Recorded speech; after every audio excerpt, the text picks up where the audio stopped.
There's a misconception that when you scale in a business, that building controls early doors slows you down and it saps creativity and it makes life harder. I think that's a real myth. James Ashford bangs on about it, doesn't he? When he talks about his Go proposal days, he built these processes from day one, and you can see that enabled them to just go at it once that was in place. I was supposed to wear this amazing wig to an alternative tech conference, but forgot it. Everyone was massively disappointed. Do you know, John, Marion got so upset with me for being 19 minutes late to be early to the Xero event that we were both at in the Houses of Commons. You should have said as you went through the security queue, why is there smoke coming out of your background? We got to meet some really interesting people that were excited about talking all about small business and prompt payments, e-invoicing. I did once work at a firm that didn't use ApprovalMax on that client that paid the wrong supplier £20,000. Can you imagine how That's an awkward conversation. painful that phone call was? Because it really was. Should we be cynical about this, Ryan? I think we should. Who can not talk about Elon Musk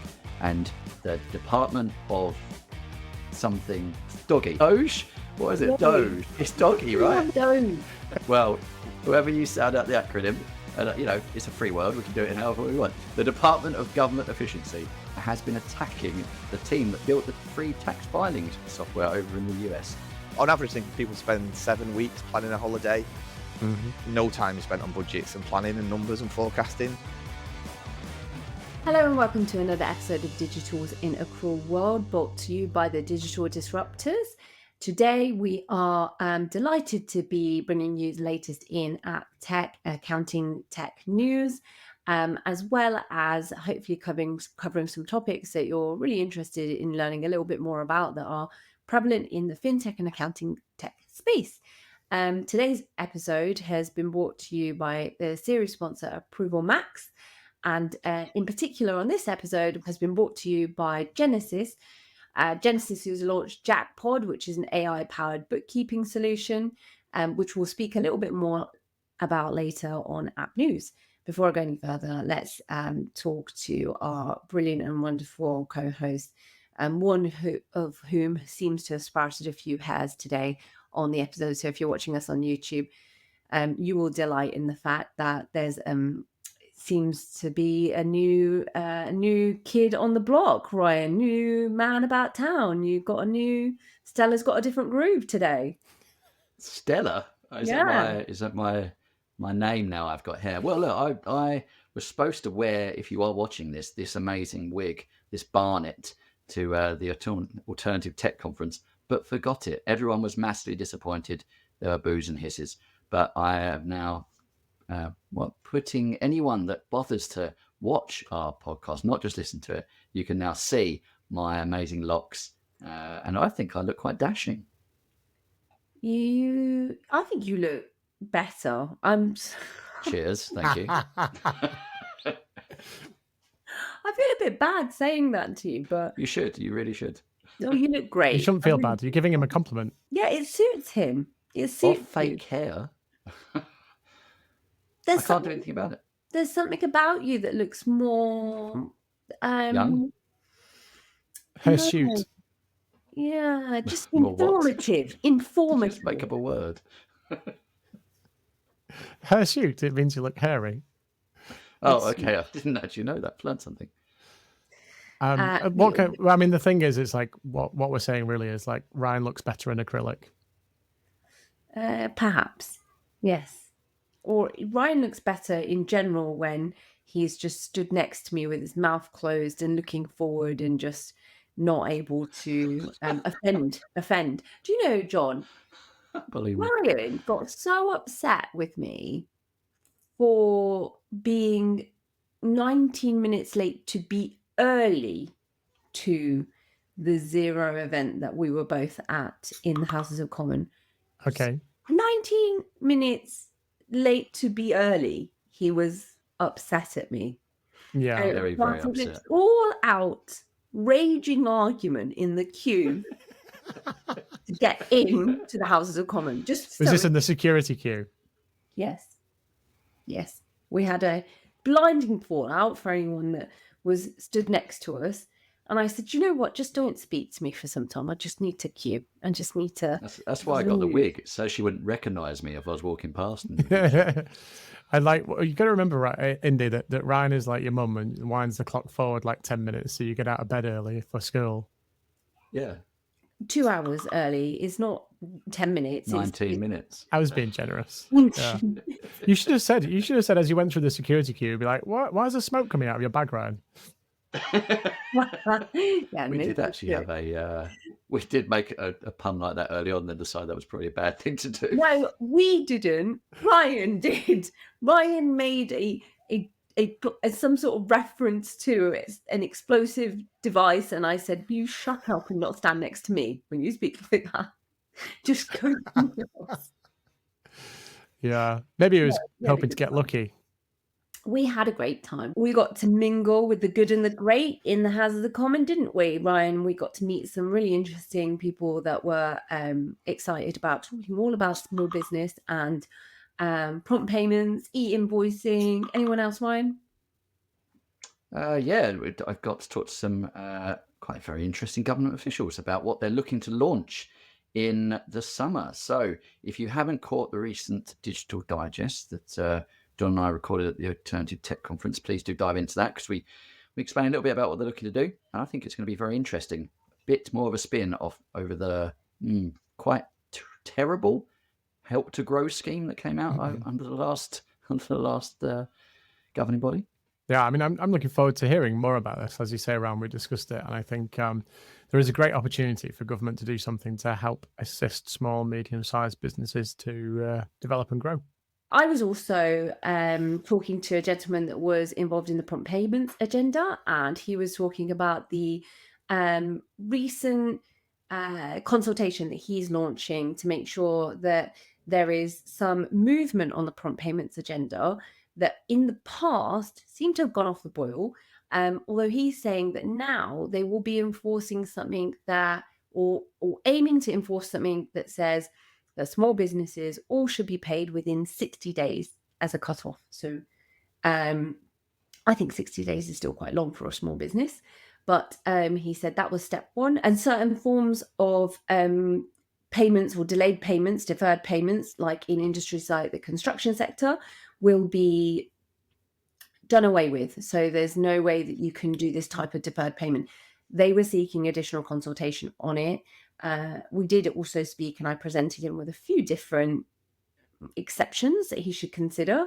Certain industries where it's more common to have 120-day payment terms, pharma, for instance, and also how lending plays into that and whether that makes the bigger entity compliant with the 60-day rule, despite the fact that the business, the smaller business, can have the option to finance at a discount at their own cost. So there were some exceptions that he said they hadn't really thought about, and he was looking for consultation on it. So it was really interesting to bring it back to the crux of, the forefront of small business. I mean, that in itself sounds really exciting, particularly potentially moving to a world of 60 days maximum terms for the vast majority of business payments. I mean, that sounds very promising. And like you say, great for some businesses, particularly those who are on like 90 or 120 days. And for other businesses, would that mean maybe they get stretched possibly if we put like a mandated, payment in? I mean, technically we do have a mandated, payment of 30 days because if you don't define your payment terms, that is the default, but to which you should stick to in common law. Now, the thing was whether it was a punitive measure or whether it's an incentivized measure. And I think that's where it hinges. Mm-hmm. And so there was still some input that he was searching for. But it was a really informative conversation, that and the invoicing and in general, the rest of the people in the room that were, it was really nice to meet the grassroots project that was there from Artworks. So that they had been a Beautiful Business Fund winner. And we got to meet some of the artists that were benefiting from the win. Excellent. I'm going to kick off this week, and the 2025 Intuit QuickBooks Small Business Index annual report highlighting technology, debt management, and AI adoption as areas where accountants can provide crucial value to their small businesses clients in 2025. There was 6 key insights in the report. Debt reliance on credit cards is growing, providing short-term growth, but also leading to higher interest expenses. So advising clients on debt management and forecasting will be key to avoid long-term financial risks. I think that's fairly prudent advice, given that the way the small businesses can access lending has been very retrenched from traditional financial institutes. So it's very common for them to leverage credit cards as a means to access capital. Insight number 2 is on clients' banking relationships and how that can impact the growth. So banks with a positive response to interest rate hikes show better revenue and employment growth. Accountants can guide clients to the right kinds of financial partners. Not something that I've seen a lot of recommendation on in general in the space. We've really only seen that when Starling has come into the market and Cash Plus Bank, but I guess there's more prevalence of it now with companies like Alica, who are doing more with the accountants in this space. Insight number 3, employment trends post-pandemic are still shifting. So declines in employment and revenue for small businesses opens the opportunity for accountants to provide payroll advisory as businesses continue to adjust staffing levels. So there's lots of different options that we've seen in the market. So I guess it's not really a new insight for most accountants that already offer payroll. Insight number 4 is on technology adoption as a key driver, fairly, in keeping with the things that we cover on this podcast, investing in AI solutions for improved efficiency, blah, blah, blah, blah. And then Insight 5, accounting software ranking as one of the most valuable digital tools for small businesses to streamline operations, find the right financial tools, improve efficiency. And the final insight was on AI adoption not being an optional thing, but instead leveraging it as a default to enhance client efficiency, provide accountants with more streamlined workflows, etc., and make it easier for you to service your clients. So they were the 6 insights from that report. I don't know if there was anything groundbreaking in there, but definitely I thought the first couple in terms of debt reliance and recommendations on banking relationships were interesting. I've got some updates from QuickBooks because they did the Get Connected event. Was it last week? A couple of weeks ago? I can't remember now exactly. Accounting event ever. Apparently it was so hard to get the invite, right? So well, I mean, I believe they had 400 people there, so it wasn't the biggest gathering in the world at Tobacco Dock, but I mean, I didn't get an invite. I'm not sure Ryan got one either. Did you, Ryan? No, not me. And there was an article specifically made up about how secretive it was. So yeah, it was obviously spreading around the whole accounting space about who's going to get connected this year. Maybe they were doing it on purpose to have a bit of buzz. Yeah, maybe it's a great idea to build up a little bit of anticipation, I guess, that's for sure.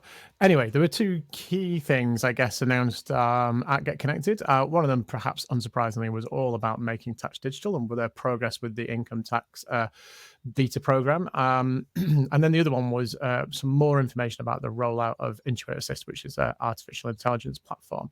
For anyone who doesn't know, Intuit Assist has been around in the US since around about November time, and it's been in sort of early beta testing in the UK for a little while now as well, but it's now had its formal release.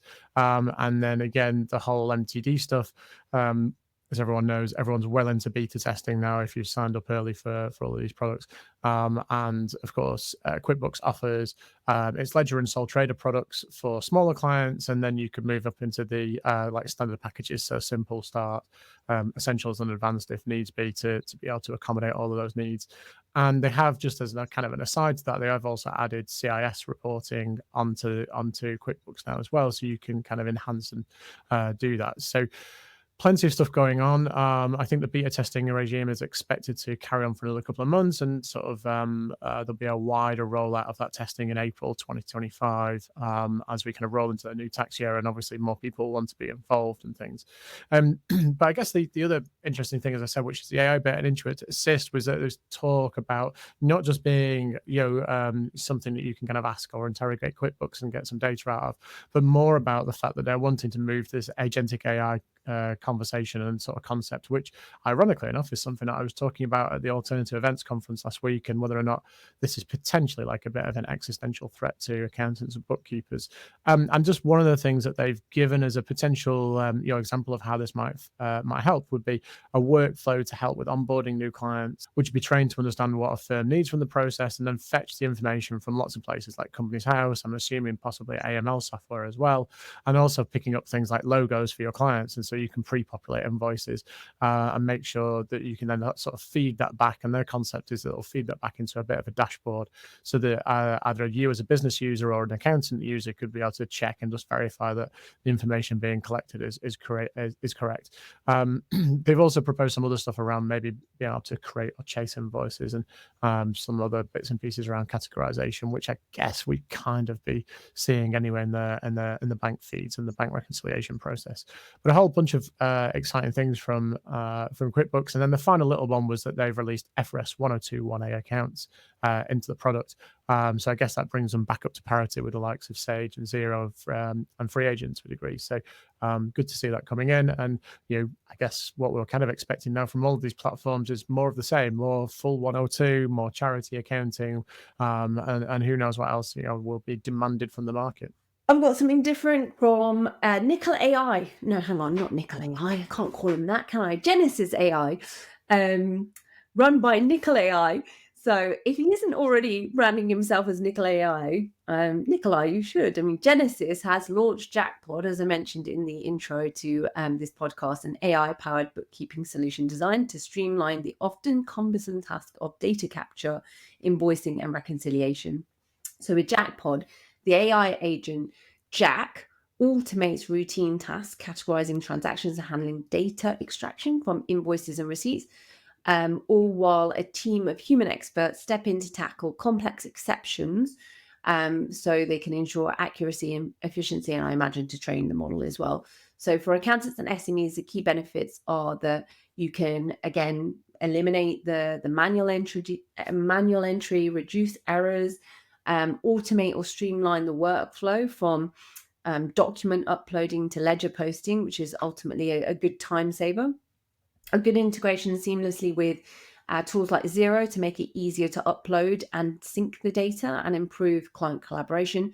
And things like, obviously, real-time bookkeeping, which means up-to-date financials, better helping for the decision-making of the business, the cash flow management, the lendability of a business as well, because I think that's one thing that open data will make a lot more accessible, is how good you are at being a credible business to lend to, scalability and efficiency, etc. So I think Jackpod is addressing a number of different staffing challenges in the market, and it makes it a really good solution for people who are looking for something where the technology can help, but also that they have the benefit of an human oversight to train the model and make sure that everything is working as it should. Because I know that that's been something that we have seen in recent months, weeks in particular, with some of the accounting softwares out there, that human layer of insight is still required and oversight. So great news for Jenesys and Nickel AI, and hopefully we get some good feedback on that. Yeah, I hope Nickel AI sticks. I like that one. I do wonder if this is also trying to plug that gap that the likes of Dext experienced, where they'd rolled out a tool, got lots of great features, but the features just never fully utilized. We take on, auto publishing in Dext. There was always a tiny percentage of their clients that were using that. Maybe this is that way to overcome that when utilizing or working in partnership with Jenesys. So interesting take on it. I've got something from Xero. They are launching Xero Simple in April 2025, so not that far away now. And just to make it clear, it's not Xero Go. For those that do remember Xero Go, it was here. It went but we now have Xero Simple. And essentially what they're going to be doing is bringing a much simpler offering with HubDoc for data capture, bank feeds and reconciliation, and pay-enabled invoicing up to 10 invoices per month. And this is going to be a cheaper option at £7 per month. So if you were using Xero Cashbook historically, you can move your clients across to Xero Simple. Similar price point, if not the same. And it'll be perfect for those, sole traders, landlords that have been, you need to utilize the tool for making tax digital. So I guess they tried to create that separate product in the past, and they've just gone back and gone, actually, we've already got it. It's already there. Let's just repackage it in a slightly different way. There's value for money for our clients. £7 per month still could be quite costly, depending on what the business is. If they're real micro, but I guess for those that need a bit more advanced functionality, the likes that Xero can present, this could be a good tool for them. Should we be cynical about this, Ryan? I think we should. I mean, this is just the constant Xero merry-go-round of repackaging products at the moment and trying to fix the price of them.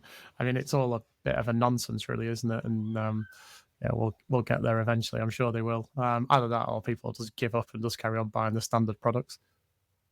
Yeah, it's I mean, what do we say about it?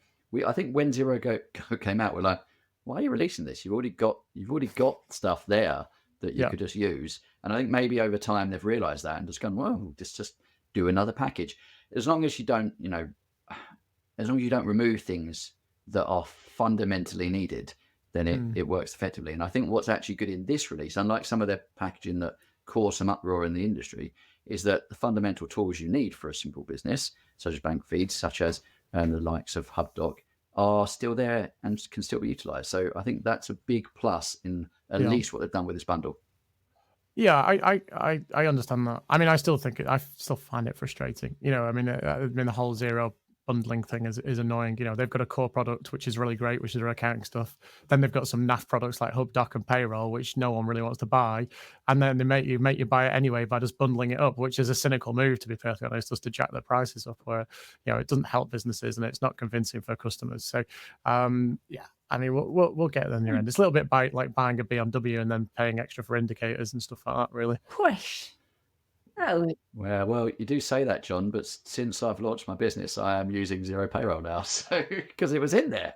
So yeah, it makes sense. It is working, at least for one person. So tick that box. And it's simple. That's what Xero Simple is saying. It's simple. It's just.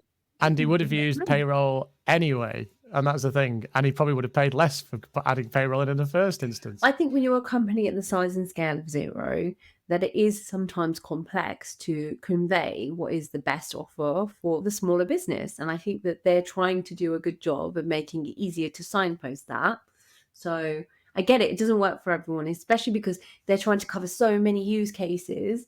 And they've grown bigger, and the companies that have gone onto Xero now are more complex. But for sure, you've got to appeal to that new cohort of businesses that are coming down the track. And maybe that's what this is for. Agreed. Well, let's quickly talk about another feature that Xero have rolled out, which is actually only available for the North American market, so USA and Canada. But this is the Reconcile period feature. And yeah, this has just literally been launched. I think we talked about it on a previous news briefly because we knew we got a bit of a heads up that this was coming. And it's been in testing for a little while. But this is now formally launched in the market. Only available, like I said, to US and Canadian Xero customers. And effectively, I guess if you want to pretend that you're back in the early 1990s or late 2000s, this is bringing back that manual bank reconciliation where you start out with an opening balance, you finish with a closing balance, and you kind of just go and tick all of the transactions off that you want to do. And I guess this is particularly prevalent in those markets because bank feeds are incredibly unreliable. And so it's been well known that this has been a request that's been wanted. I guess also QuickBooks essentially had this kind of functionality in there, and some of the other North American products have had this functionality for a while. I hope it doesn't come to the UK because it's frankly a backward step, but it works for them to build out and establish their market presence in the market that they're trying to build out in, which is the North American one. It will come over here, John. It will. There's too many traditional people that want it. Such a waste of time, though. Such a waste of time. Like we don't need this because bank feeds are much more reliable in the UK, and it's and actually, if you know what you're doing, you can find out the discrepancies really, really quickly. Having this kind of manual reconciliation functionality is just an unbelievable waste of time, and it takes us back to using Sage 50 desktop in the, like I say, in the late 90s.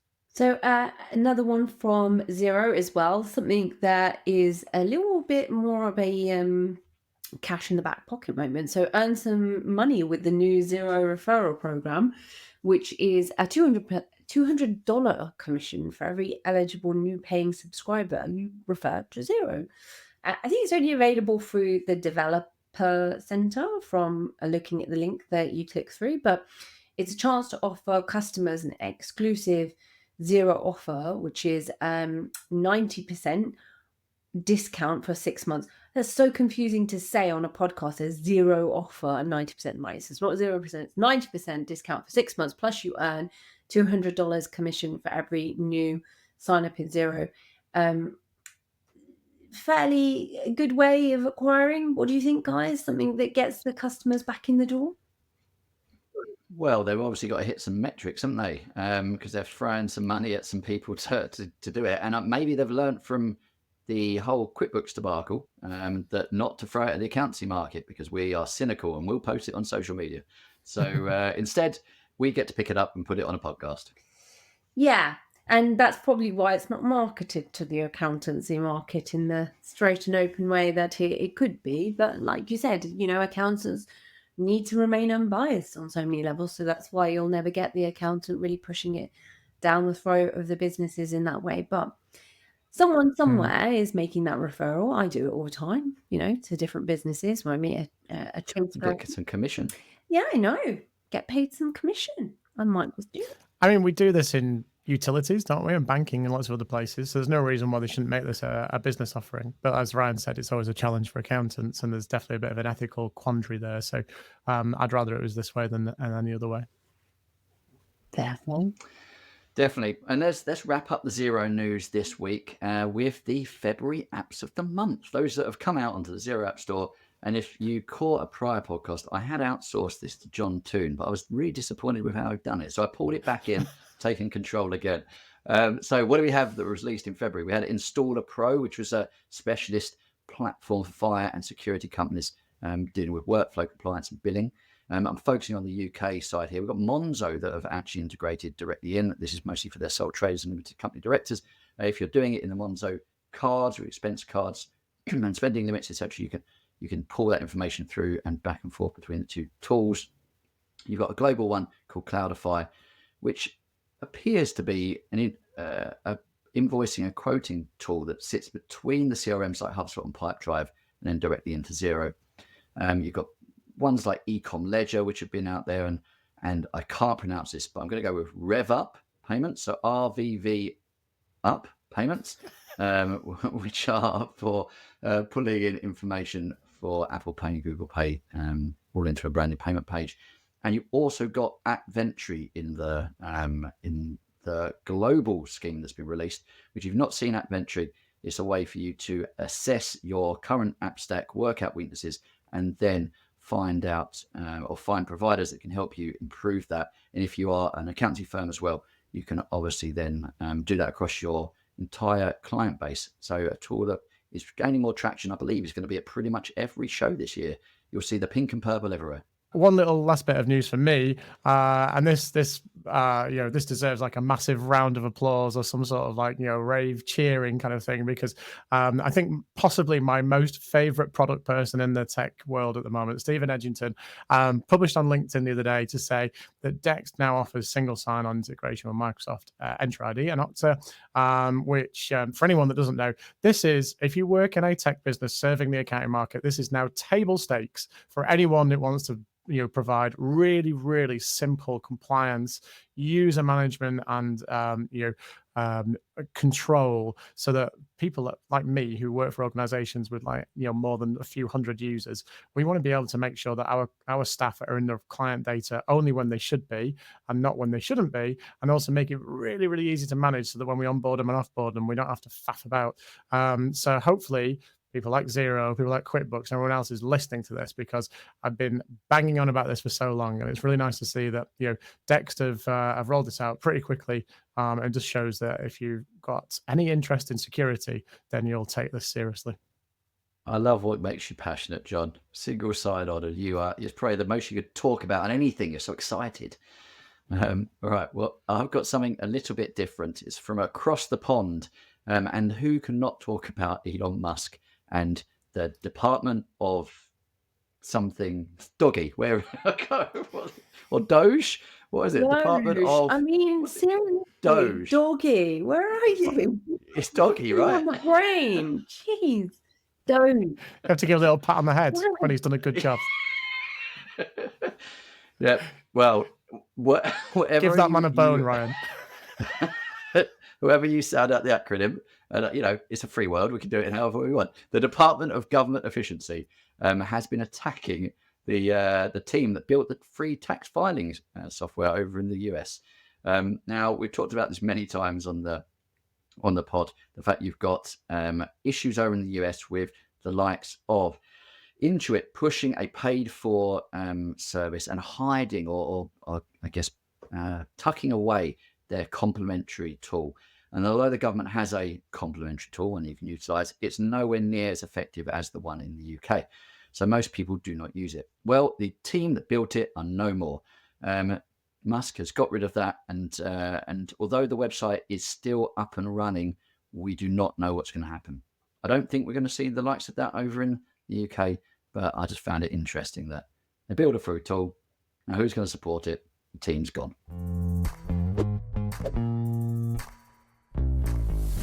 I am joined by Stuart Hurst from Cloud 10, and I'm sure many people who listen to this will know Stuart, and we'll see some of his exciting and sometimes occasionally controversial posts on LinkedIn where he's either bigging up or slagging off people. And hopefully this is a bigging up session, but we'll see how we get on. But Stuart, delighted to have you on the show.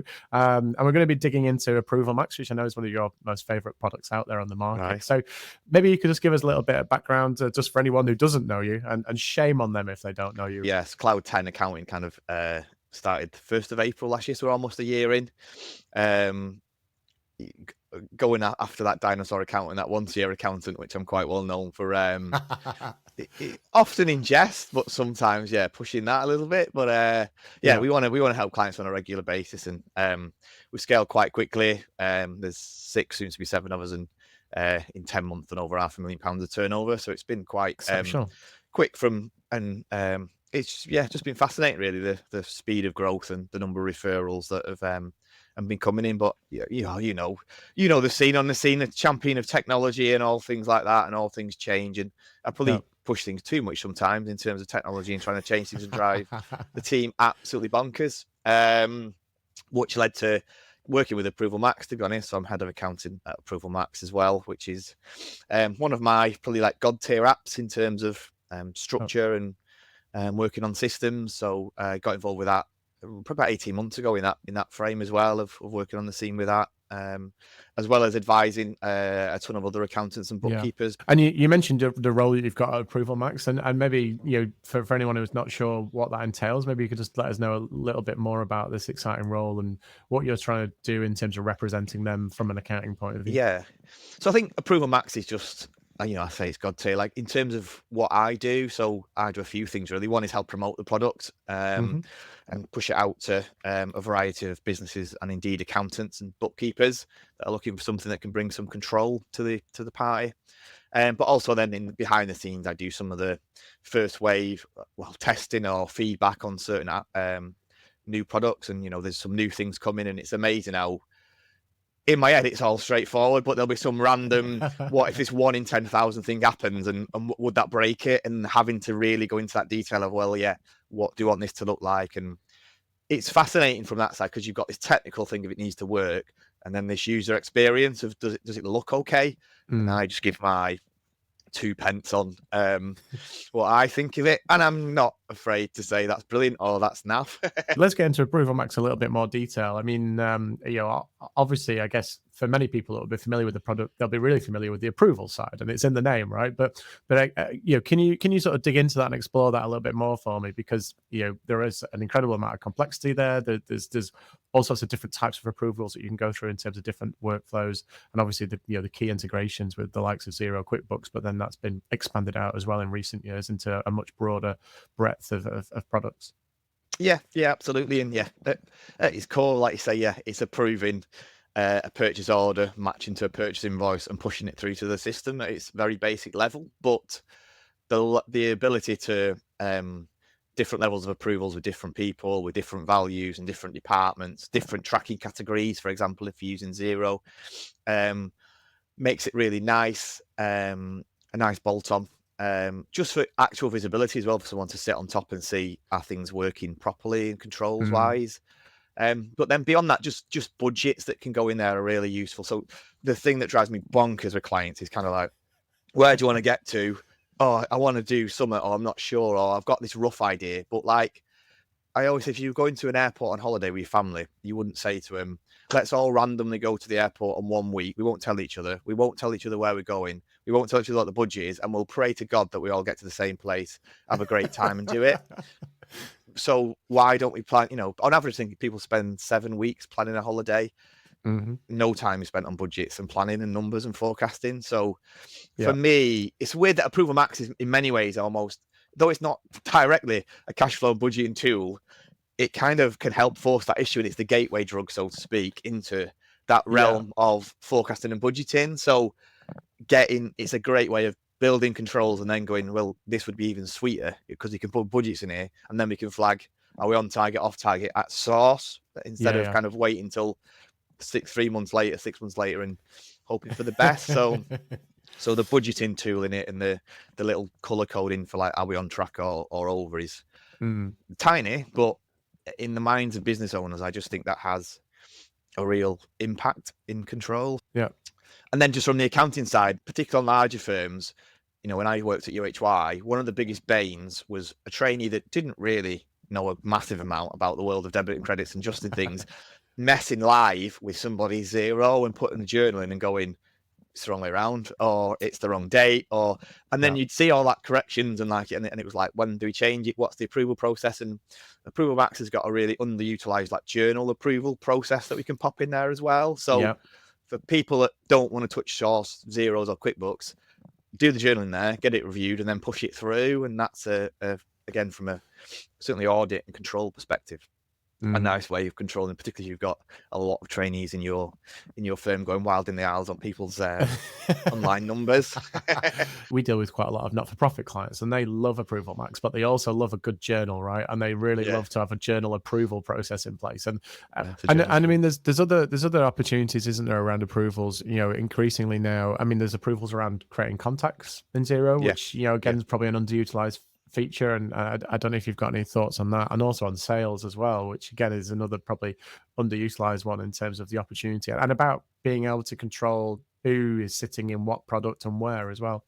I think that's it. I think that's the crucial bit, is controlling access rights, because as much as I love Xero, the access rights are kind of like fairly basic, the 4 tiers or so kind of thing for what you can see and what you can't. And that control of what people can see is really, really useful in ApprovalMax. So, and the contact control, just for, I mean, banking is the classic one of bank details changing and working through, and the fact that it's flagging that and checking and any changes is certainly for us as an outsourced finance function, never mind an internal business, like that flagging that something has changed, particularly if there are different people doing it or looking at it, just gives me massive comfort. I did once work at a firm that didn't use ApprovalMax on that client that paid the wrong supplier £20,000. Can you imagine how that's an awkward conversation, painful that phone call was? Because it really was. We got it. Fortunately, they had a good relationship with that supplier and they sent it back and we got it to the right place. But they are sometimes surprisingly easy mistakes to make, aren't they? And then of course they're the ones that can be incredibly costly to a relationship. So having an extra layer of control in place to manage that and just sort of flag that up before you press that big red button is always quite nice to have. Yeah, right? 100%.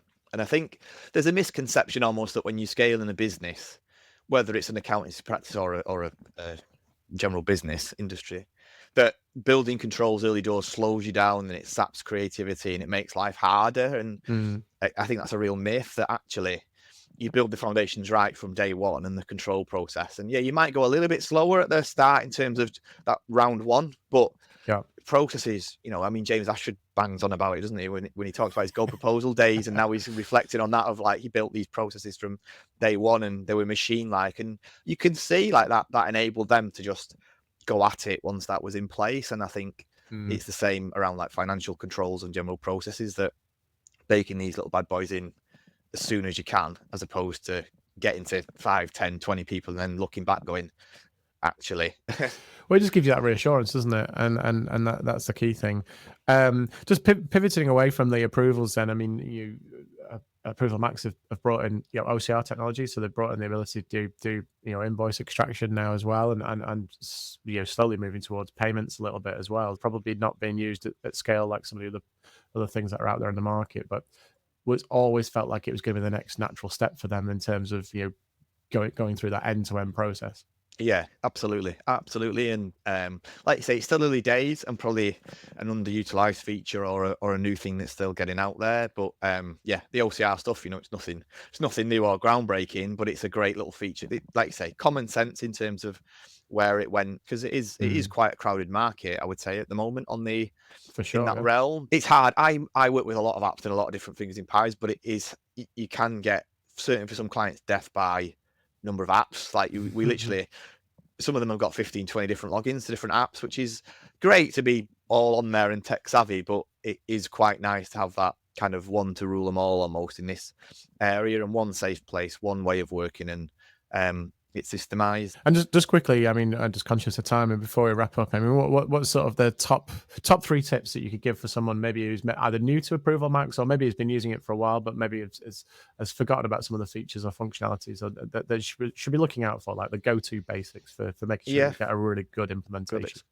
Top 3 tips. So number 1, if you come into it, is like start with a blank sheet of paper. Like there's 2, I think, where things go wrong is when we try and shoehorn existing processes into ApprovalMax, because that's the way we've always done it. So kind of blank sheet of paper and make the most of its capabilities, because I think some people almost suppress the capabilities of it to fit in with what they've always done. So tip number 1 would be just blank sheet of paper and go at its functionality. Number 2 would be probably the use of budgets that I mentioned, but just bring that into that world, and just for the financial enlightenment of the rest, particularly if you've got a larger team, there's often a disconnect between, like, they don't see numbers, they don't know that commercial awareness, and like that kind of budgeting is just fantastic, to be honest. And the final one is just, I would say, from an accounting perspective, like this can be a great add-on service and money spinner for a period of time, in terms of, I think people undervalue the price of implementation, that kind of thing, that they can sell that as a service, but it's not a one-shot thing. You mentioned the systems evolve, things work through, and if you keep your eye on it, even if you implement it and kind of and you're done, you keep your eye on those tools after 3 months, 6 months of what's changing. There's some great audit trails on workflows that have changed as well in ApprovalMax, and going back to that and just following up again is there's some great money to be made in it from a financial sense of view, in terms of that adding value, but also for working with companies, building the relationship, and doing nice things. Like it's not a one shot thing that people think it is. So don't kind of plug it in and go, jobs are good, and like it's a continual review. Jobs are good, and you can get much more northern with a phrase like that, right? But I think you're absolutely right. I think that last point is like probably undersold. I think we see too many accounting practices talking about doing sort of digital transformation or systems advisory work or whatever you want to badge it as, but it seems to be a one-time hit, and then they kind of the one and done and they're out. Whereas like you've just mentioned it, and we've experienced this as well. Is it's like it's a great opportunity to be proactive. It's a great opportunity to say, right, okay, now we've done this, what's next? Or do you need more support around this? Or do we have you just recruited someone and we need to have a think about how we maybe change your workflows and things like that? So many variables that come into this, and a great way of just keeping that constant contact and keeping that sort of nudge effect of being there, and them coming back to you and saying, oh yeah, we're thinking about doing this. And it might not even be systems related. It might just be, I don't know, it might be really boring and tax related or something, but it's still an opportunity, right? Yeah, 100%. And it's mad that just that regular contact, like what that can do for the relationship and for the services. And clients don't know what they don't know, and if you're not screaming and shouting about your services or offering things up there, then we have so many clients that come to us for cash flow services and management accounting. And it's funny because when they leave their old accountant, their accountant often kind of comes screaming, oh, we do that. And it's kind of like, well, you didn't show it one time in 3 years or whatever of like, so don't be afraid to, I think selling probably is a dirty word in the accounting profession, but don't be afraid to go at it a little bit and show what you can do. Perfect. Well, I think, Stuart, that's a great point to stop, and thank you for your time. Thank you for representing ApprovalMax and obviously Cloud 10 as well, and for all of your exciting posts and the thunder that you bring to LinkedIn every so often. And I do appreciate seeing that, and I especially the really controversial ones, because I like watching the fallout. It's really good. Indeed, the comments is popcorn time on some of them, isn't it? But yeah. That's for sure. Well, thanks for that, buddy. Cheers. Thanks for joining us on today's episode. We look forward to catching you on the next one. If there's any topics that piqued your interest, then please do reach out to us. And if you're not already involved in our community, please do take the time to find out more about the digital disruptors, join our community so that you can see our beautiful faces at the next few events that we're going to either be speaking at or hosting a micro event at. So look forward to hearing your feedback, and catch you on the next one. Branded.